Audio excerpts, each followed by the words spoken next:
The sea had been rough for days. The wind carved white scars across the surface, and the waves beat endlessly against the cliff, as if trying to erase the lighthouse that stood there for almost 100 years. For as long as anyone could remember, the light had never gone out. And for as long as the keeper had lived, he had never left. His name was Marlin, a quiet man with salt in his beard and silence in his eyes. He tended the lamp the way a priest tends to faith. He had no family, only a dog, a weathered brown shepherd named Finn. Together, they lived between storm and solitude.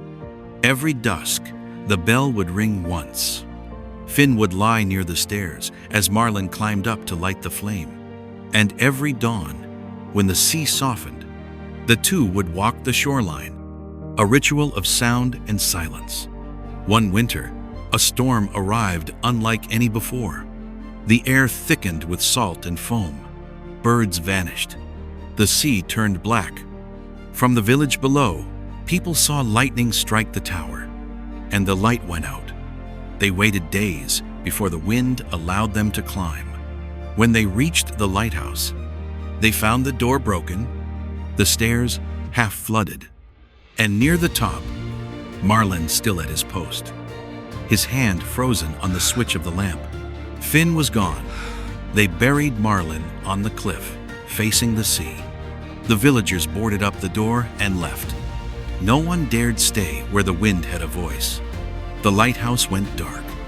Weeks passed. Then one night, someone saw it. A faint glow, flickering through the fog. The light was back. Fishermen whispered, "It's the wind or the ghost of the keeper." But when they climbed the hill the next morning, the tower stood quiet, the lamp cold, only paw prints on the wet stone steps. At dusk, the light appeared again. It swept across the sea in slow circles, guiding ships that never came. When they reached the door the next morning, they heard scratching from inside. And when they opened it, they saw Finn, thin, soaked, trembling. He had returned. The villagers carried him down, fed him, dried him. But the next evening, he escaped, back up the cliffs, through rain and wind. They followed him to the lighthouse, where the lantern burned again. The mechanism inside clicked and turned, as if someone or something was operating it. Finn sat beside the wheel, head lifted toward the glass, as the light turned, sweeping the horizon. He stayed there every night. When morning came, he'd disappear into the fog, to the beach where Marlene used to walk, then return before dusk to relight the lamp. Seasons changed. Ships began to pass again, guided by a light no one tended. And every sailor who saw it told the same story. The beam came from a tower with no keeper, but a shadow always stood beside it. Low, four-legged, still. Years passed. Storms came and went. The lighthouse aged and cracked, but the light never died.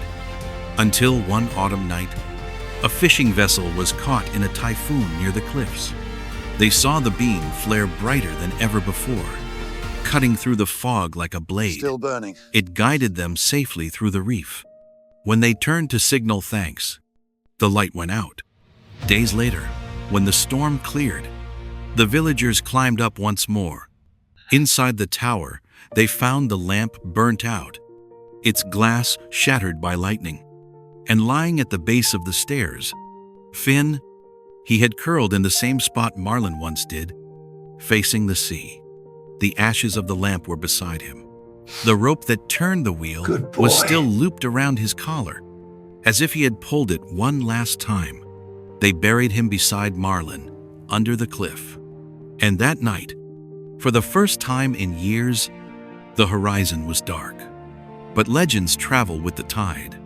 Some say, on foggy nights, the light still flickers for a few minutes, just long enough for ships to change course.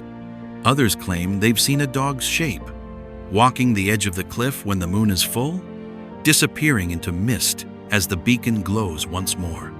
The villagers stopped repairing the tower. They said it didn't need hands, only memory. And if you stand near the shore on a calm evening, you can still hear the bell ring once and a low bark echo in the wind before the beam sweeps across the sea. Slow, steady, faithful.